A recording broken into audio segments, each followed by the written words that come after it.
Hello, everybody. This is Jeff Ruby with Caballeros De Yuma. I have Derek Egeberg with us, and then our special guest is Jerry Paulin and Rex Green, and we're here to talk about the Colorado River Balloon Festival and how the Caballeros ended up kind of absorbing or taking over the balloon crossing from when it first originated, and we're going to help everybody understand how the Balloon Festival first started here in Yuma, and then how the Caballeros became involved, and then how the Caballeros ended up agreeing to take it over and where it's gotten to today. So, Jerry and Rex, thanks for coming here and being with us. It's a pleasure to be here, Jeff. We knew you came under duress. duress. And Derek, thanks for hosting us to do this. My pleasure. So, first of all, just so everybody gets to meet you all, I mean, long time in Yuma, but born and raised? Yes, I was born and raised here. And I moved here when I was 4. So pretty much a 1953. human. Yeah, pretty much. It's like my wife. She's been here since she was 3, so she's pretty much human. So how long Caballero? We're both 31 years.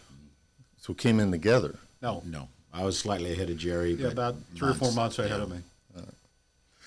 31 years. Still active life Caballeros. Still active life. And we covered that a little bit with all the viewers and when we did Chuck Eckenroth's interview in how some of our membership ties are with everybody, where currently we have about 100 members. We explained we have lost members through the years, but we have active members, we have active life, and then we have life members. And we explained that to them a little bit. And you all are 31 years into the Caballeros and have not gone into that life membership, and just still. Well, we still like to become active, and we believe in the community of Yuma. So it's the life status is kind of a retirement type status, and we still want to be involved. That works. I'm still on the board. Rex has been on the board off and on. We both still do that. Right. And we call our board of directors, where everybody else knows as a board, or we call it consejo, but they have actively been on our board almost every year in some type of capacity. And Do you love it 31 years later just as much as when you got in it? Is it more fun? That's a good question.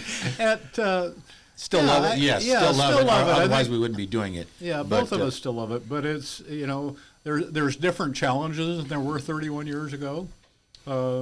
Membership obviously has kind of evolved. definitely goes up and down. And it's a great organization. We do great things.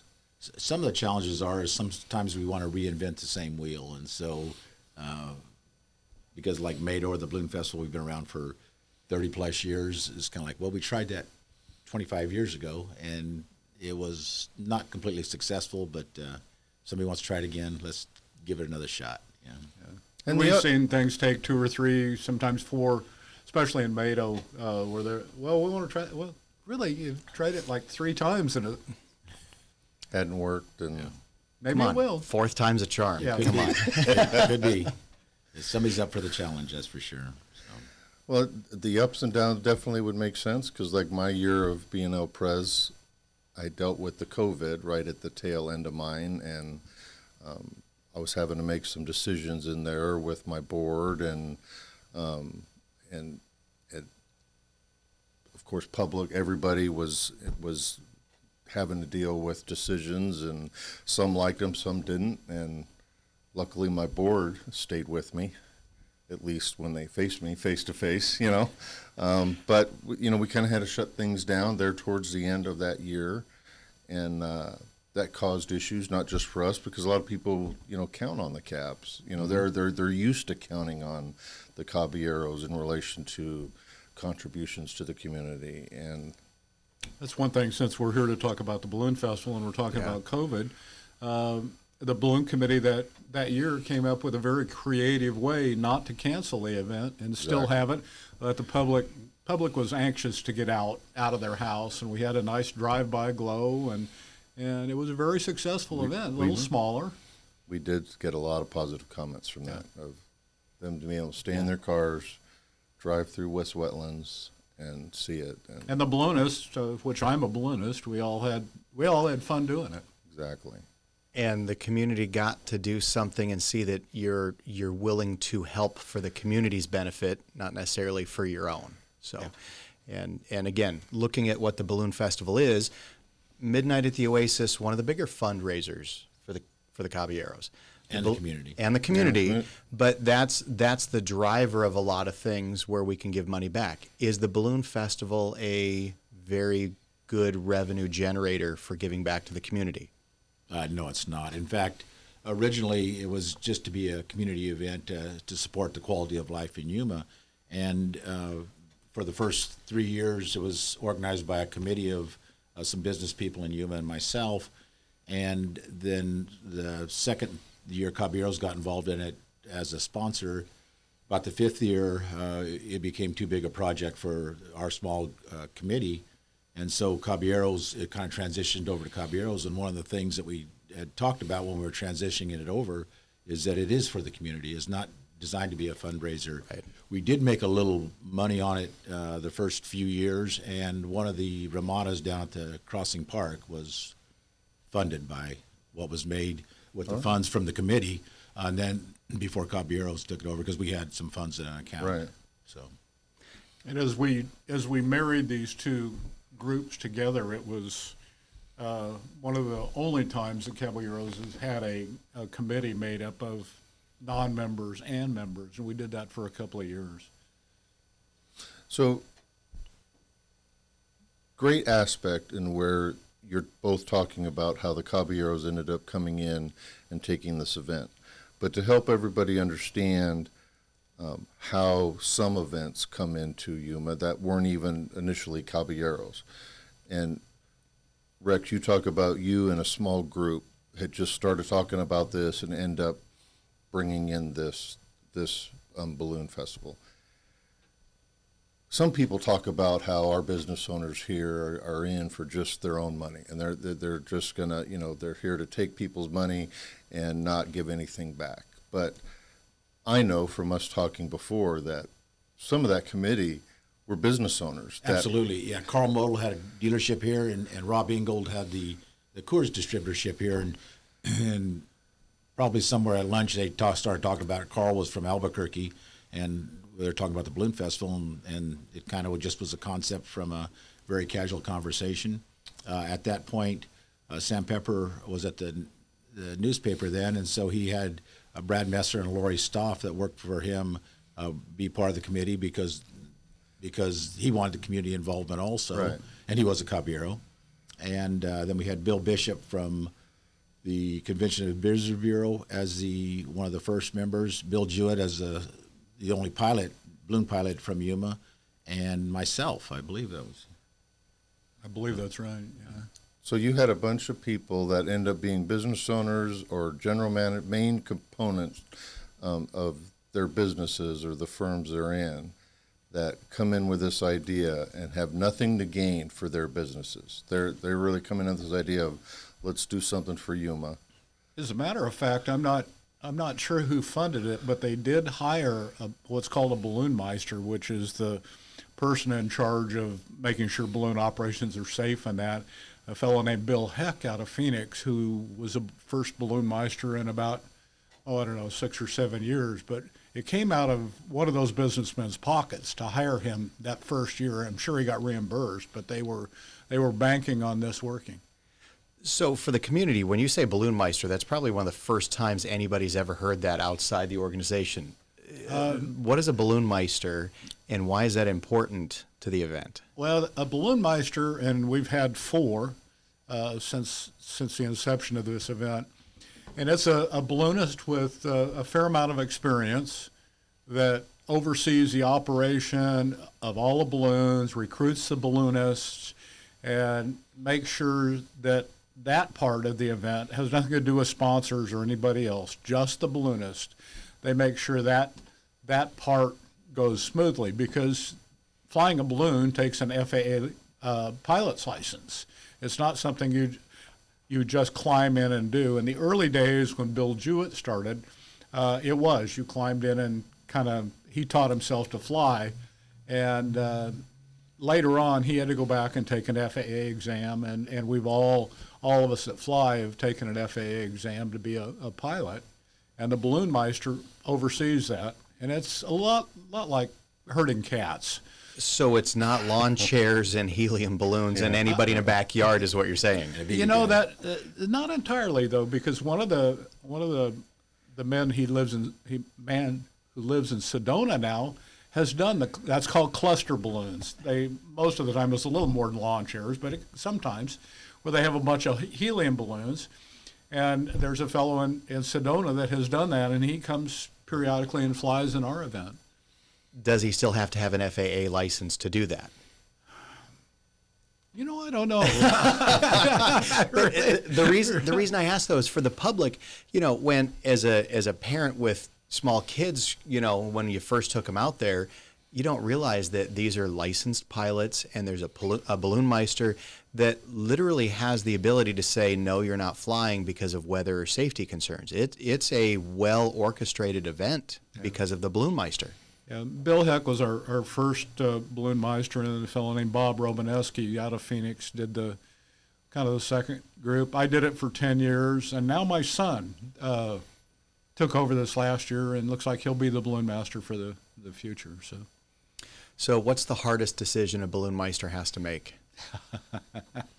Whether or not to let the balloons fly, and you basically, and all the balloonists respect your decisions, and you'll have no wind on the ground, and we look at winds at different elevations, and it might be blowing 20 miles an hour a couple of 100 feet up, but not on the ground, which seems strange, and you can't put balloons up in weather like that. So on the surface it's very calm, and a few 100 feet up it's not, and you've got to say, no, you can't fly. And the public just... Because when they're coming down, and if it's 70 miles an hour winds this way, that's how they're going to land. You've got to get slowed down. 70 miles an hour wind. Yeah, the old saying is that takeoff is optional, but landing's mandatory. That would make sense. So, but the event, Caballeros, once Caballeros took it over, it grew to 50 balloons at one time. Yeah, we started out with about 15, and it has grown to 50, which is almost unmanageable. And now we're down to 20s, 25, which is manageable. Define that for the public. When you say 50 is unmanageable, because you see events like Albuquerque that have hundreds of balloons. When you say it's unmanageable, why do you say it's unmanageable? Yuma has some limited space to take off in and land, and so it's just it's like herding cats. Really our launch spots are not like Albuquerque. Albuquerque has an area set up for it where you can dedicated launch. Yeah, dedicated launch. You know, and Yuma does not have that type of open space for launches.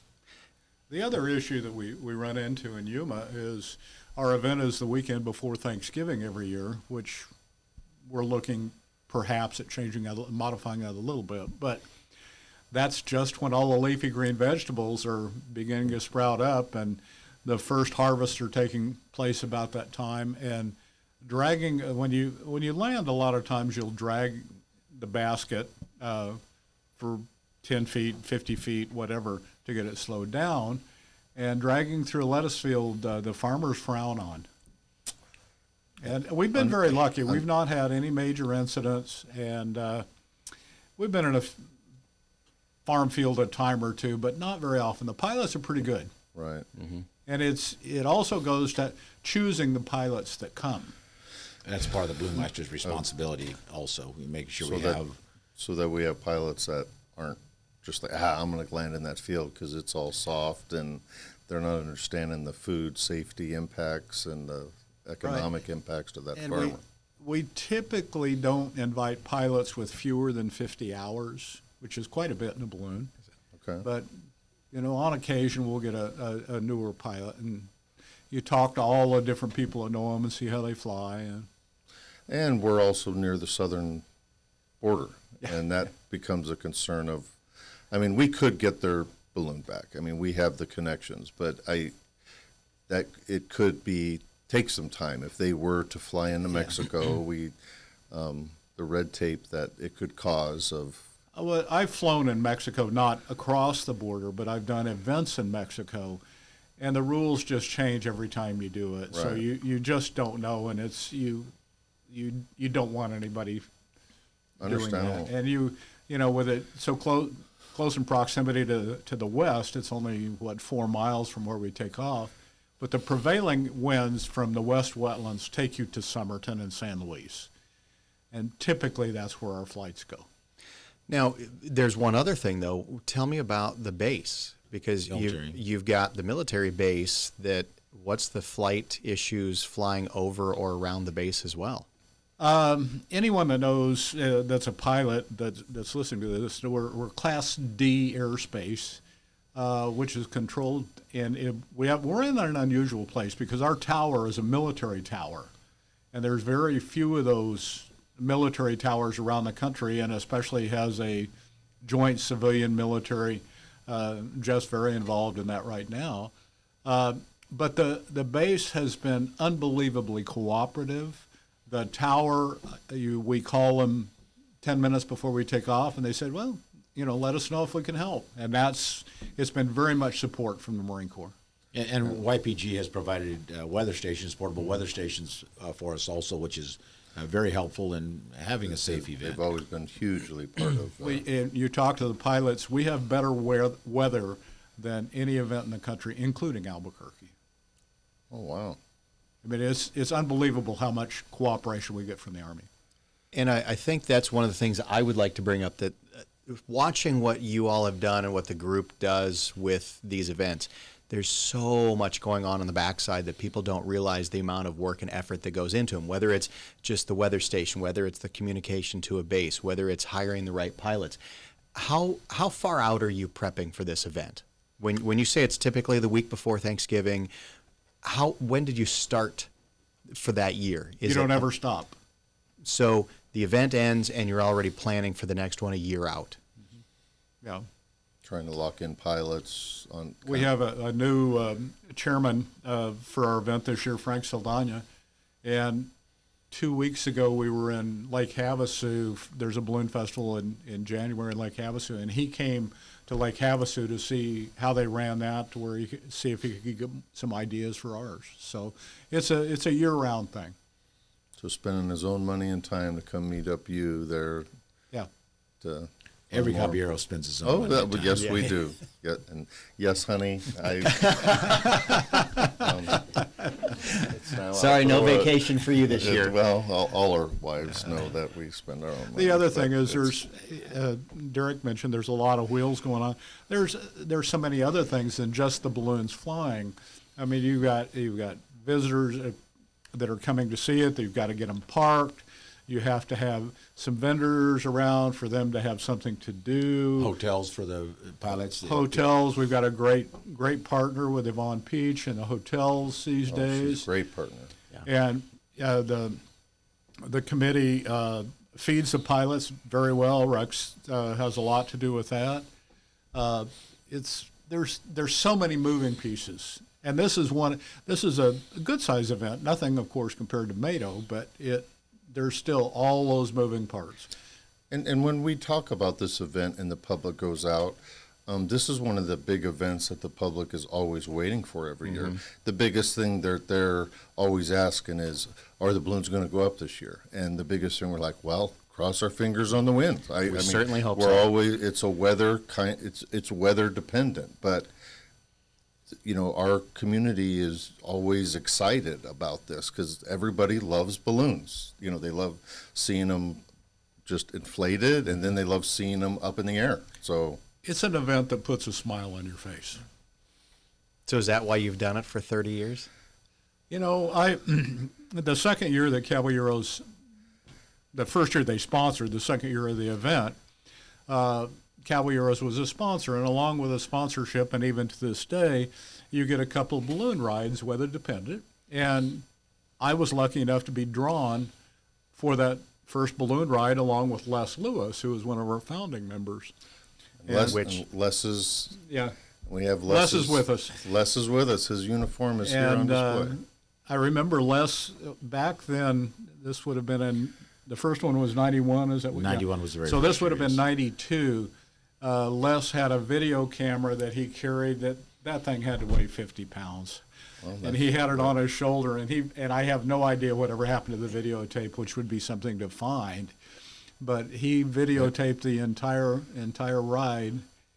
And our pilot, I was telling Jeff earlier, a lady named Karen Bagwell, who had been a corporate pilot for a number of years and had come to the first couple, I still stay in touch with. And her last balloon ride, I took her on 5 or 6 years ago. So she's your first balloon ride ever in your life. Yes. You then end up from that balloon ride saying, "This is my passion. I'm going to become a pilot." At some point. At some point, it took a while. And then, but you become a pilot, eventually a balloon meister, and the balloon meister for us for years. Yes. Sir. And then you end up taking her on her last balloon Yeah, ride. that's yeah. Iconic. Yeah. Yeah, I kind of fell in love with it, and I was very, involved with crewing and helping, and especially with Karen and her crew. And Matt, my youngest son, and my oldest son, Kelly, also kind of grew up in the back of a pickup chasing balloons around the Yuma Valley. And Matt got through with nursing school and said, "Dad, let's buy a balloon, learn to fly." And I did that for my 60th birthday, which was 15 years ago. So That's awesome. Okay, so question, you talk about chasing balloons around in the back of a pickup. Unlike flying a plane where you can go solo and jump in a plane, fly around and land and park it and jump in your car and go home, you've got a crew. So again, the public, do they understand how much time and effort other people have? It's not just the pilot flying the balloon, but how many people does it take to crew a balloon, and what's their job? anywhere from the pilot and one person helping him, which happens with my very small balloon, and to 6 or 8, 10 people sometimes crew, because getting it all set up to take off takes crew. And people say, well, you don't know where you're going to land. Well, yes and no. I mean, you do have the ability to guide a balloon, and we call it steer, but that just is chasing the prevailing winds as they different directions and different layers. But your crew has to be there at some point when or after you land. There's some pilots that like them there when they land, and others that, you land yourself and then they help you pack it away. And the size of the crew is also dependent on the size of the balloon. And so we've had some special shapes, like Norwest Bank originally had a great big pink piggy bank, and then Wells Fargo had the stagecoach that they had for years. huge stagecoach. And their crew was about 15 people. Oh yeah, they have a big, half a semi truck bringing that stuff in. Yeah, and that truck's still running around, but it takes a lot of people. I normally fly a small one-man balloon without a basket, just with a seat, and it's 42,000 cubic feet.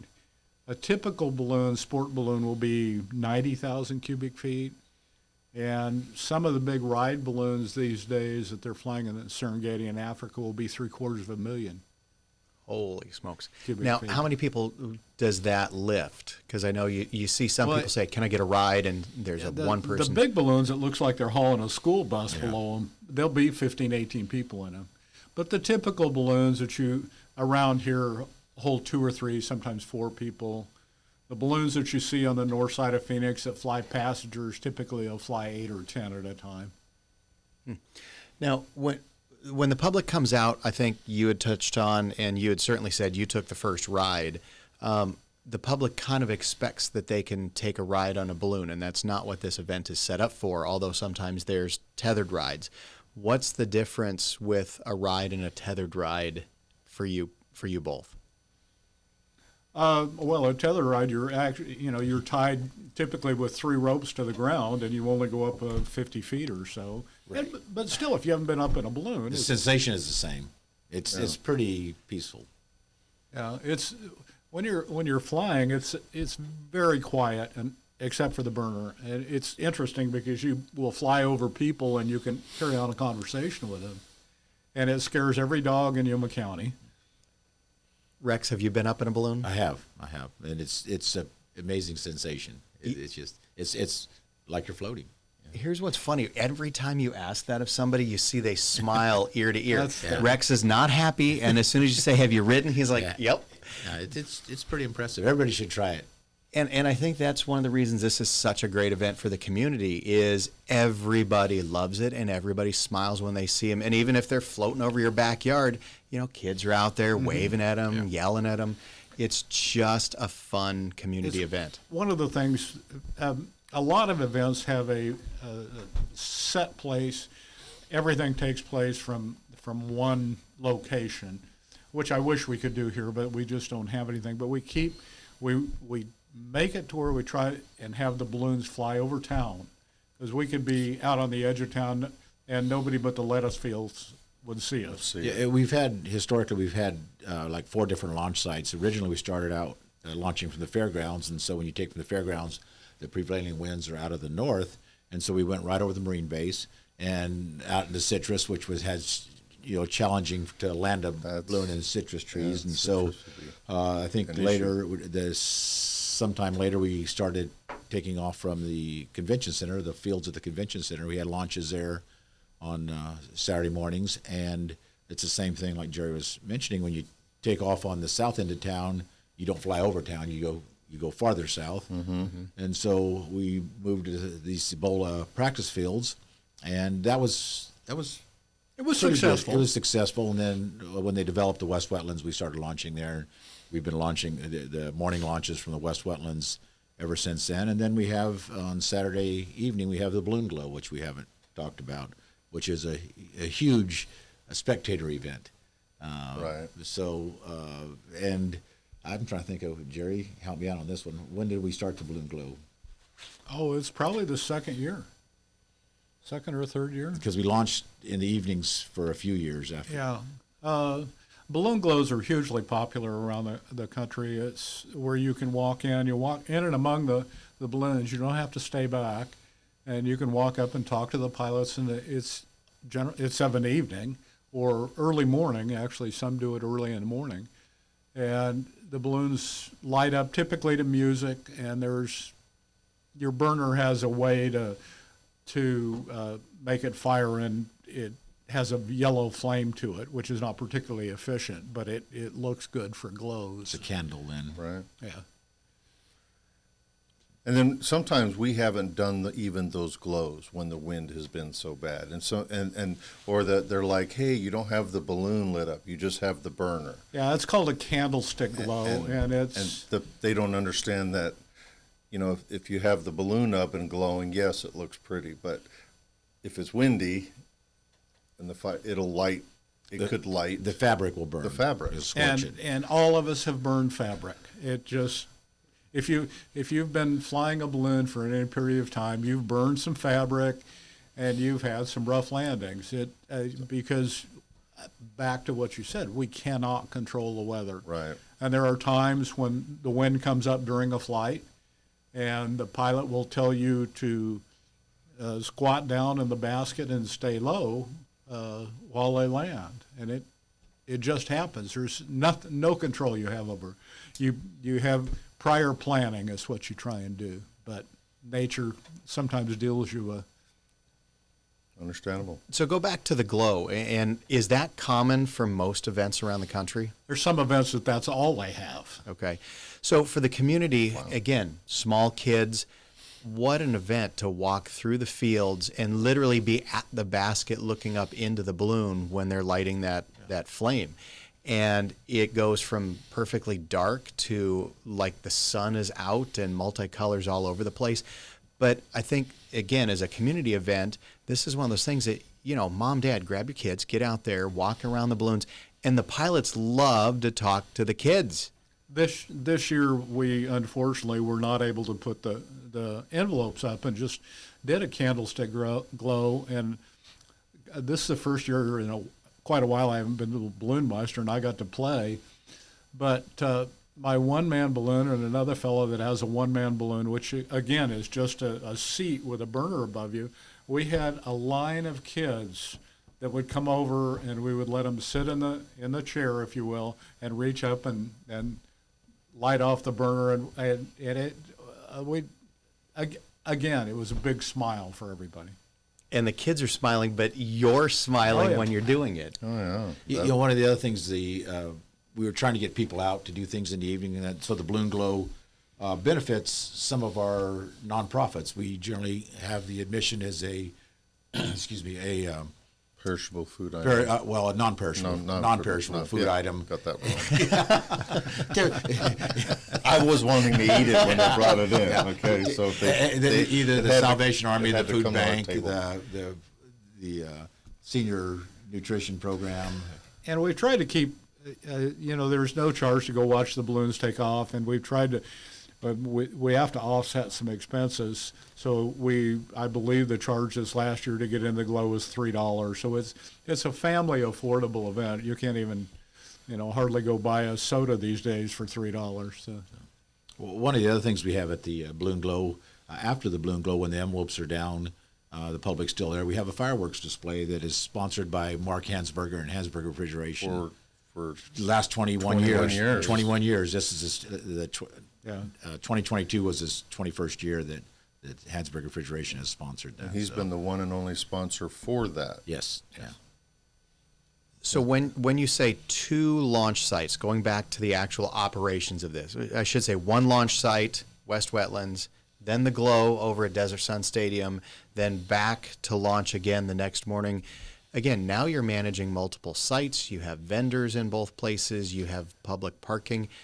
It's not a small event to put together, even if it is 25 or 30 balloons up in the air. Yeah, logistically, they're moving light towers back and forth. We make sure we have sanitation facilities, have some food, some other vendors there at each location. And so, yeah, it's a carnival almost. You're moving from site to site. Yeah. Back to what you said, there's lots of moving pieces that people don't realize. And so again, for you guys in the public, when you have a launch, what time's launch typically? Sunrise. Okay, so sunrise that time of year, it's about 7:15 in the morning. So 7:15, does that mean you guys have your cup of coffee and you got there at 7? What time do you start? As a balloon meister, you're up You don't sleep. Up at 4:30 looking at weather. You went to bed the night before looking at weather, and you get there and you're talking to the Army weather guy, and the balloonist for a 7:15 launch will show up usually about 6:30 so they can look at the weather. We just say weather, and that's what we're looking at. And if the launch is at 7:15, they have to spread their balloon out, get their equipment set up. It doesn't happen instantaneously. It's probably a 45-minute process to get set up. For the public who, again, every year we have a line of people trying to park right at sunrise, what time should the public be there to actually experience the setup and the inflation and the preparation? Probably 6:15 or so. So an hour early, and is it worth it? I mean, I have young kids. Well, they were young. They're not young anymore. But, it was always fun to get there and walk around and watch them stretch things out and get it set up. You've been there early in the morning. All it takes is when the balloons go up and they're there and they're seeing the envelopes being, filled up and the sound of the burner and feel the heat next to it and being able to be right in there and then seeing it lift off. I think that's those kids, they never forget that, and we try and do a flag raising ceremony at each launch where the first balloon will take off and drop down an American flag below it, and we play the national anthem. And as soon as the national anthem is over, then the other balloonists can start their fan, because there's what we call a hare and hound. And the first balloon that took off with the flag will fly usually for 20 or 30 minutes, and it will land and put out a large X, fabric X, on the ground. The other balloons, which have waited until he got going, now they can inflate. They're going to chase him. And we have sandbags that have a little nylon tail on it. They're actually made out of balloon fabric that they drop and see who can get the closest to the center of the X. And there's all kinds of variations on it. We do that as well, and the balloonists get a prize for that, sometimes cash, sometimes prizes. But we do one other thing in Yuma that no one else does. We drop a head of lettuce. And they also do the baggies, and prizes in the past have been by Bose, and they've done a very nice job for us, and they help us with the pilot gifts as well. But the pilots just all over the country say, "I want to drop a head of lettuce," because a head of lettuce does not survive very well from. And it is illegal to throw stuff out of. Yeah, it's not. You're not supposed to do that. Well, except for competition. Except for competition. Now, but you just said something. You talked about Hansberger donating fireworks for 21 years. You just said another company, Bose, with pilots' gifts and things. These are companies that are willing to help put a community event on, not because they're getting anything out of it, because they believe in the community and believe in what this organization does. But I know we get propane, right? Yes, we have. Ferrogas has been very generous being our propane sponsor. A balloon will typically burn 20 gallons of propane on a flight, and we've got 25 balloons. If they fly every time, Ferrogas donates quite a bit of propane. So again, that comes back to where we started this podcast, to where, Rex, when you all started talking about this years ago, let's bring a balloon, event here, and it was some business owners and general managers and them taking money out of their own businesses or their own pocket. We then ended up getting other businesses here donating money to be involved in it so that the public didn't have to pay fees or a small fee, $3. Yeah. The other part of this is there's a few balloon companies around the country that sell rides that probably operate in the black. But the rest of us that fly, it's because we love it. We come to these events, and we get our propane provided. But the insurance it costs for us to fly, the annual inspection that it costs to fly a balloon, it's because we love it. It's not, We're not getting anything out of it. Yeah, one other major sponsor has been Shea Oil. They always contribute to some of the gas cards for the balloonists, which get them to come down here and then help get them, Well, each event helps offset the balloonist cost a bit. To come down to Yuma. But we still, So this event can't happen without a bunch of good community partners. Absolutely. And this event doesn't happen if the organization isn't working on it a year in advance. And the public sees, hey, sunrise, the balloons go up, and we get to go have some fun, and then we go have lunch somewhere, and then we go out to a glow, and they're done. But this is a year's worth of work. Have you guys ever figured out how many hours go into putting something like this on? You don't want to figure it out. Yeah, I don't think we want to know. Okay, so ask my wife. Don't ask my wife. So you've been committee head for the Balloon Festival, have you not? I did 2 years. Okay. What is some of the public's unseen decisions that you've had to make on that? And it's not just weather. It's deciding, do we offer anything other than the glow? And that's a big question. How big do we make the event? Do we people have asked us, do we bring in bands? Because they've gone and seen where some of these other, like the 600 balloon event in Albuquerque, they have concerts and stuff. Well, and we have tried bands. We've tried to. We had a jazz festival one year. So again, we're, stuff's talked about, and I've looked at it. I then would talk to them on what had been done in the past, and again, it's us trying to do stuff here to keep costs down, and it's again trying to focus on an event that is around the balloons. What do we try to offer something in case the wind is there? During my year, we tried a carnival. It was kind of successful, but the fees in relation to how it went we kind of looked at, and we did it for a few years, and then we've decided we haven't brought it back since after COVID. I don't know if we'll ever bring it back, but we tried it. So, but it was a thought, but we're trying to keep our costs down so that it keeps the public's costs down.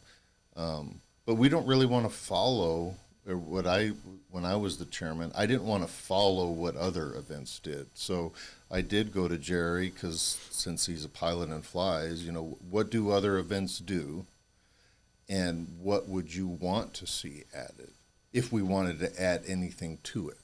And that's what I used his knowledge for. So what was your answer?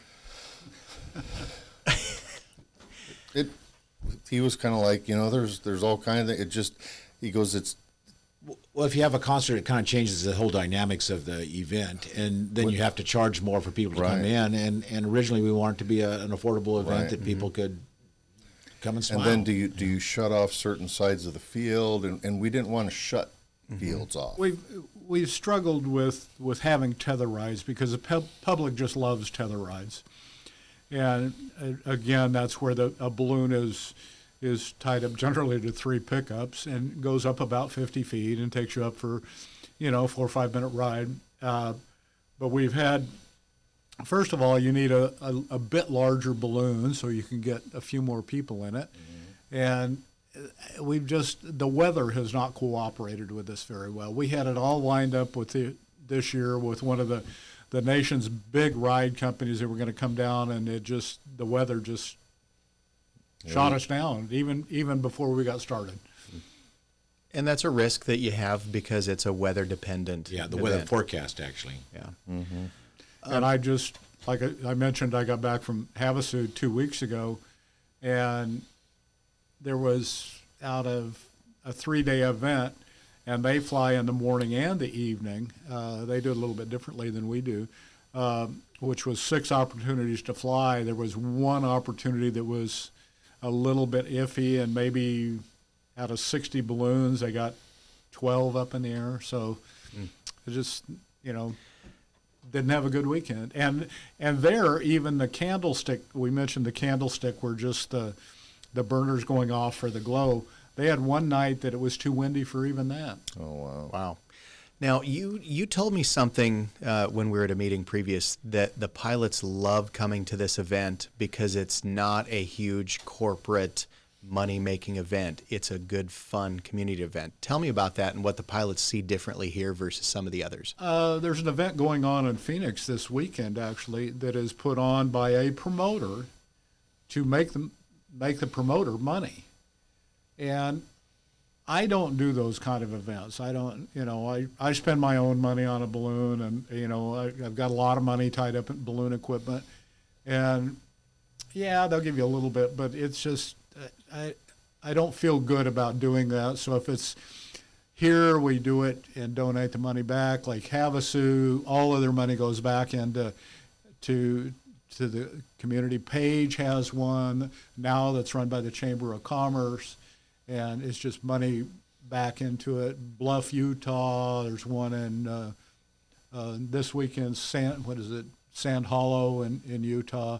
And those are all just kind of community events, similar to what we do, but the for-profit ones I tend to shy away from. And the pilots, like what you described, as the pilots come down here because they enjoy the community. They enjoy Rex's cooking. They enjoy your cooking. And Rex and a lot of other people. I'm going to go on record. There's a lot of people cooking. And the proximity to the border, a lot of them want to go over to Algodones for the day. We've tried to set up some things. The last couple of years, we've because between the morning and the evening glow, there's downtime for the pilots. So the last few years, we've had an opportunity to go out to Sprague's and shoot on his range. We're talking about something with the Marine Base that Jeff's helping us with for next year, to where our pilots can go fly an F-35. I don't know if we can Simulators. You paused on that. Well, but we try and provide things for them to do. We provide good food, good hospitality, and again, thanks to Bo's very nice pilot gifts. So if I can, and again, you graciously don't want all the credit. And that's what I appreciate watching most of the people in this organization. Nobody really wants the credit. They just want the event to come off really, really well. And it's almost embarrassing when you get the credit, you want to defer that somewhere else. But you talked about cooking. These events, whether it's Mado, whether it's the Balloon Festival, none of it goes off without the ability to cook and feed people. How many people are you feeding at the Balloon Festival? Well, we feed all the pilots and sponsors and some Caballeros and some volunteers that help us serve. So we're feeding anywhere from 100 to 200 people, depending on how many balloonists we have. Then at the Glow, there's a small group of cabs. And that's 2 meals that Caballeros do for the Balloon Glow, and Yvonne Page at the her hotel puts on a pilot reception when they come into town and check in. Pilot and sponsor. And then for the public, Jeff Ruby's been involved more in that. I mean, Jeff Can cooking thousands of hamburgers and Cammon sausage up at the front gate. So again, none of that happens without the ability. You could go get a corporate company to cook. You could go cater all of this, but that then just raises the cost. So having you guys smelling like barbecue and smoke for the next 3 days after you get done cooking is what helps keep the cost down.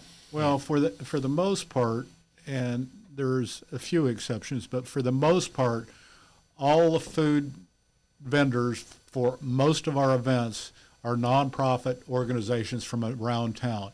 Yeah, we could bring in a taco truck and some corporate thing, but it works better when we keep it to nonprofits in town.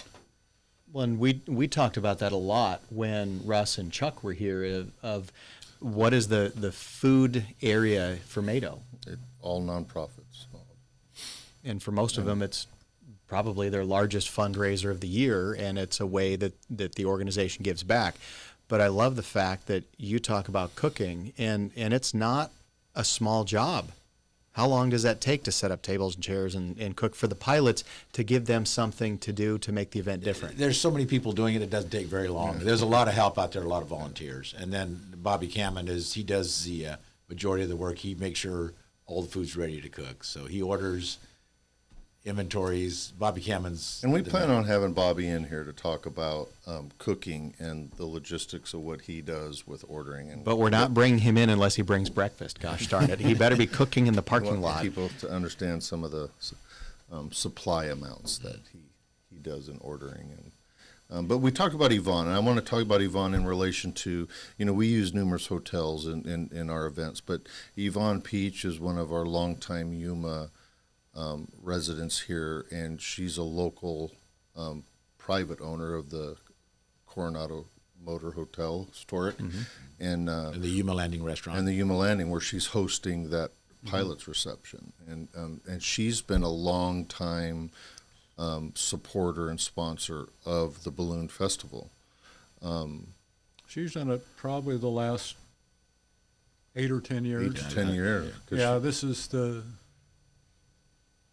third hotel I think we've because you wind up the pilots when they come are provided with a hotel room for the event, and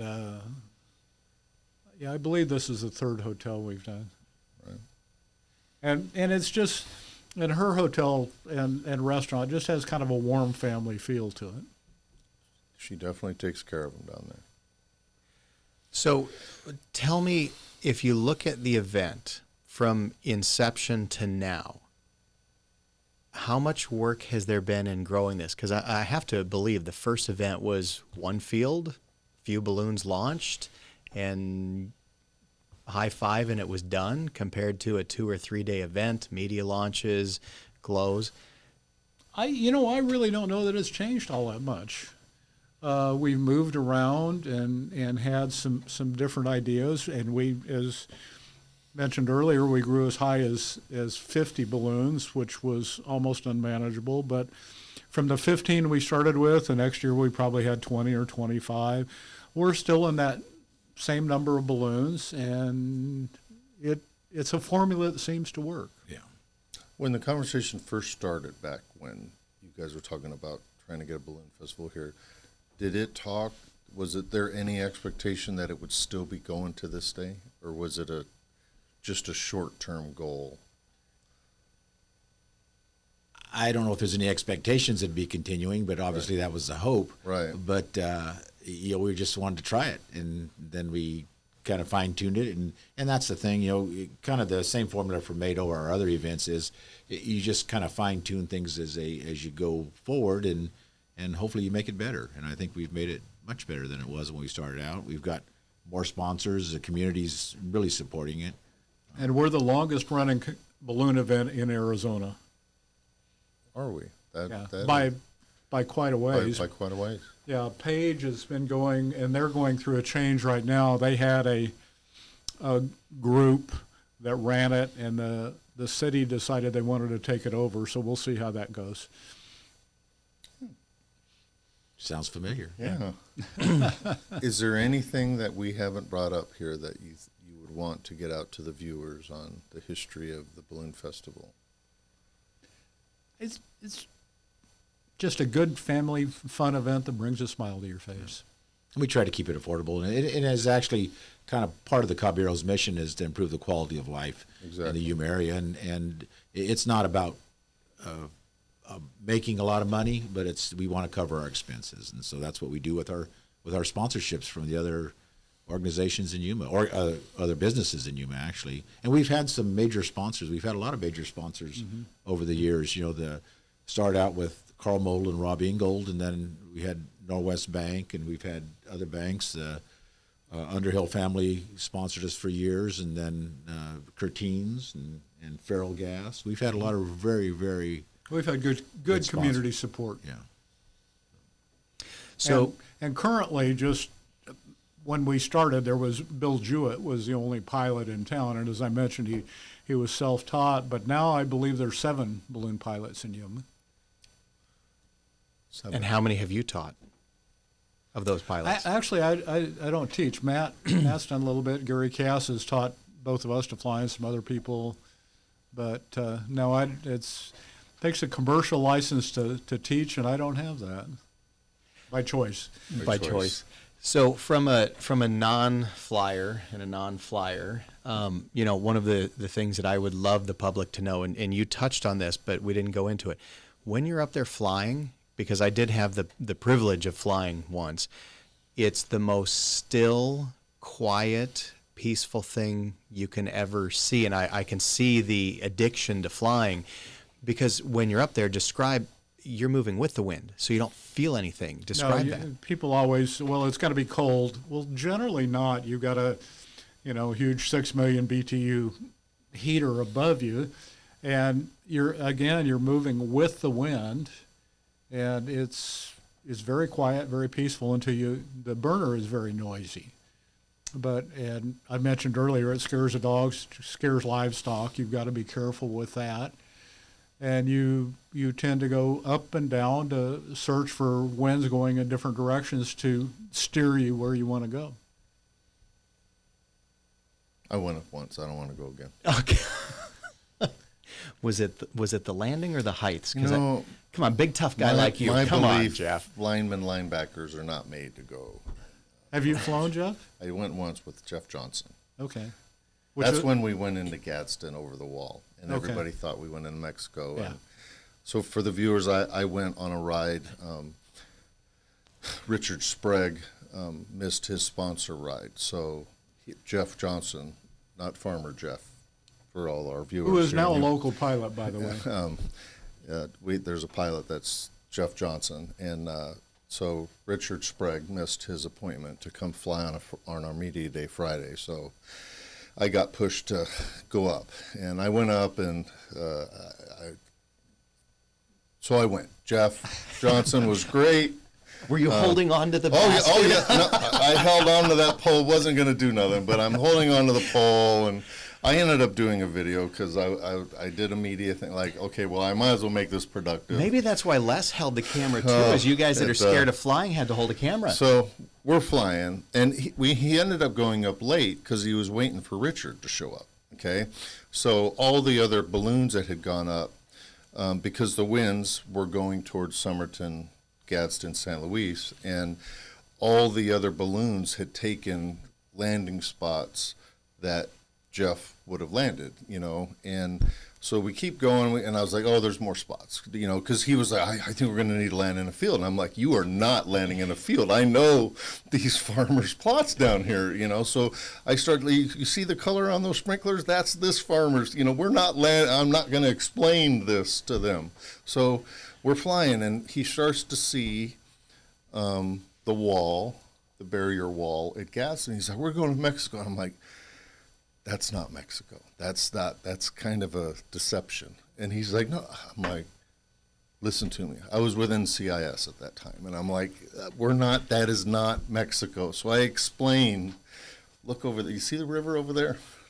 That's Mexico. That's just a barrier. I explained to him, So I'm like, there's some ag fields on the other side of that. And I go, most of those ag fields are going to be alfalfa. So hopefully you can land on the road. But so ultimately he's like, okay, so he trusts me, and we end up landing back there. And when we land, we're on the radios, and Jeff Cammon he was out that day. And when we landed, I let them know, and Jeff Johnson's telling his wife or whoever was with us, we're in Mexico. And I get on the radio and tell Jeff or Cammon where we're at. Oh, I know exactly where you're at. So we came in, and what we ended up telling Jeff Johnson is to tell the other pilots we landed in Mexico, because we don't want them landing over there. Yeah. Because Border Patrol doesn't really want, because you have to unlock some gates to get back in there. So we don't. That's the other issue you have, especially flying around here, is when you're chasing, right, you need four-wheel drive. You need four-wheel drive. Because you're going to wind up in spaces. Matt flew, 3 or 4 weeks ago, and we landed on the Mesa down on the other side of County 19th, and it was a pretty good four-wheel drive truck to go pick him up. You're not built for flying? That sensation you guys are talking about, The other one that refuses to fly is Terry Friedland, and again, he's a big linebacker. He's not built for flying. I want to see the video of you holding that support. It's out there, and if you know, I'm holding that pole like it's going to do it. I just want to know, if you're in a wicker basket holding the pole, what do you think holding the pole is going to do if there's an event? It's psychological. People. I fly the one-man balloon, and people say, "Oh, you're crazy. I've got 5-point harness holding me in and out." And I said, "I'm crazy. You're the one that climbed in a wicker basket with a perfect stranger." Yeah, with no belt. With no belt. I've been holding my carabiner. For all the families with young kids, the movie Up, the Disney movie, have you know the one I'm talking about? Yes. It's the elder guy with the lawn chair.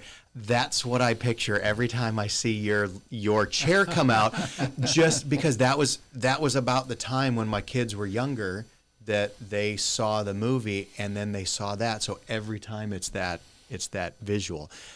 But yeah, you're seat belted in. I'm pretty sure in a NASCAR race car, 5-point harness, they're strapped in fairly safe. Yeah. I think he was way better off than you're grabbing a. They have started with what they call pilot restraints now in baskets, to where unfortunately there's been some rough landings where pilots have popped out, and then you guys are stuck flying the balloon. Sounds fun. Let's go, Jeff.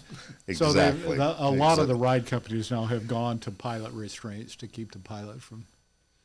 The other one other thing, and I'll mention it just briefly, and you haven't asked, is what it costs to operate a balloon. Oh, that's a quality question. Yeah.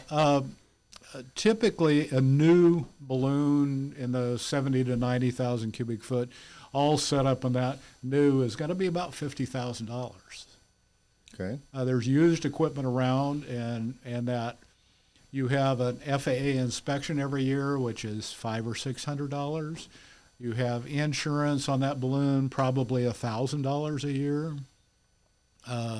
You've got 20, because not all your flying is at events. Every time you fly, you've got 25 gallons of propane at nowadays $3-ish a gallon. So you've got $75 just to go play a little bit.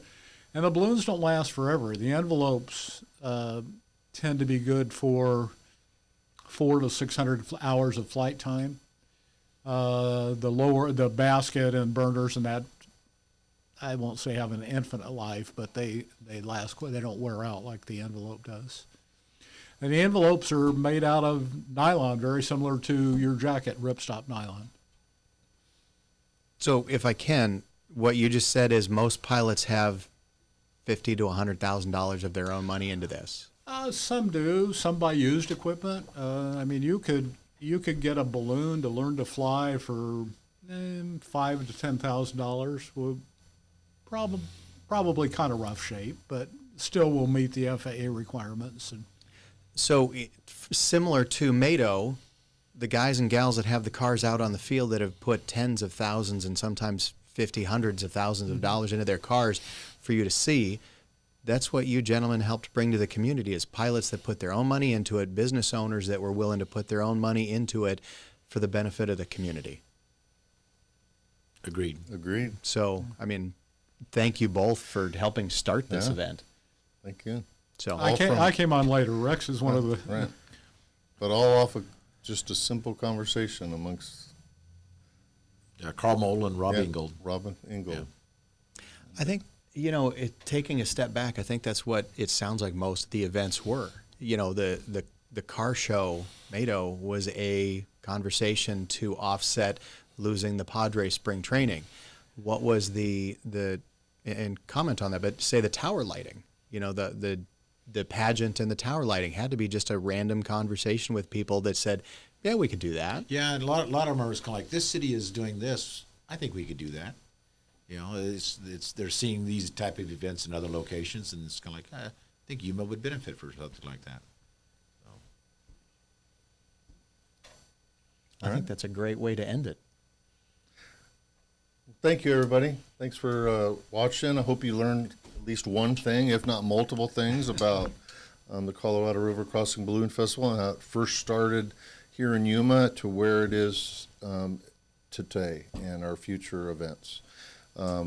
Before you sign off, we did learn one thing. Jeff Ruby is afraid of flying. Balloons. and balloons. Planes, I'm decent with planes. Okay. Float planes over Alaska. Kind of in between. That's another story. That's a totally separate podcast of when Okay. they pilots switch tanks. That's another podcast. Anyways, like us, hit a comment, and if you have comments, do comments down below. Our links to our other social media pages and our Caballero webpage will be down below. Thank you, and we'll see you on the next podcast.